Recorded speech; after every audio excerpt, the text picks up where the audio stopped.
Hello everyone, I hope you can hear me. Today's video will be a pond update. So, I finally got the proper pond liner in. I still need to trim around the edges and bury it. But I'm going to do that another day because I want to go home today. It's getting very windy and very cold. All the plants are seeming to be okay, and got the oxygenating weed in there. Got some moss that's oxygenating. Going to get some mint in there as well, some water mint. It's very invasive, so I'll have to keep on top of it. And then soon I should be able to get some fish when the water settles. Just a few goldfish, maybe 4 or 6, should be plenty for this size pond. No pump or anything, I'm totally relying on the plants and the rain to oxygenate the pond. So, and the wind will get oxygen in there as well. There we go, that's the pond.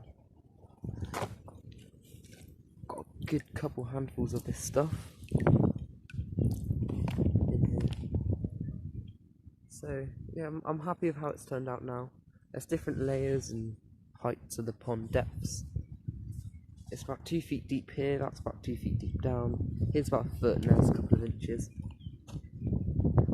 But yeah, thank you for watching this pond update, and hope you have seen the other videos on my channel. The last video I did was explaining how and why this greenhouse got absolutely ruined. And there's rubbish everywhere. I'm just hoping these tomatoes and cucumbers will be okay. Because we're nearly in May now, so thank you for watching.